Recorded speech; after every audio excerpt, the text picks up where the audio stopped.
ఇక్కడ వచ్చిన వాళ్ళందరికంటే నేను అత్యంత సంతోషపడుతున్నా. ఇక్కడ కారణం ఏమందంటే 1989 నుంచి 94 మధ్యలో ఈ భూమిని స్వర్గీయ పాండ్యం ఎర్రమరెడ్డి గారి భూమి కొని ఇక్కడ వీళ్ళందరికీ ఇళ్ల స్థలాలు ఇప్పించడం జరిగింది.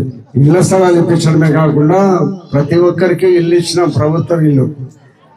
అప్పుడు యానాదులు ఎక్కువగా ఉన్నారు కాబట్టి ఇక్కడ యానాది కాలనీ పేరుతో నామకరణం జరుగుతుంది. అదే పేరే కంటిన్యూగా వస్తూ ఉంది.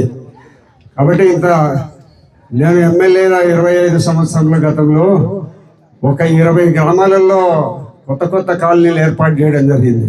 ఇప్పుడు అమృతానగర్ ఉంది, పెద్ద ఒక 7,000 ఓట్లు ఉన్నాయి, పెద్ద టౌన్షిప్ మాదిరి ఉంది. అదే కాదు ఇక కొత్తపేట ఉంది, గోపురం ఉంది. ప్రతి గ్రామంలోనూ ఒక కాలనీ కట్టినా. ఆ కాలనీకి అన్ని ప్రభుత్వం ఇల్లు ఇచ్చినాం.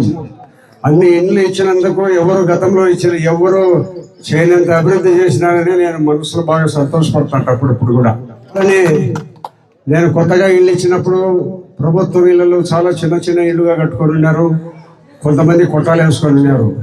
ఇప్పుడు చూస్తే పొద్దుటూరులో ఒక ఏదో హోమర్స్పేట శ్రీరాములపేట వీధిలాగా కనపడతా ఉంది.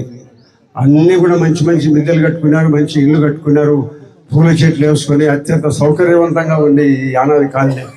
కాబట్టి ఇంత మంచి కాలనీలో నా ద్వారా ఇళ్ళ స్థలాలు ఇచ్చి ఇల్లు ఇంత అభివృద్ధి చెందిందనే దానికి నేను చాలా సంతోషపడుతుంటా. అప్పుడప్పుడు కూడా ఇంతకంటే ఏం కావాలా నాకు? ఇన్ని మంచి పనులు చేసినామనేది ఒకటే పెద్ద ఆత్మసంతృప్తి. మరి ఇంత పెద్ద కాలనీ ఏర్పాటు చేసినందుకు చాలా సంతోషంగా ఉంది నాకైతే.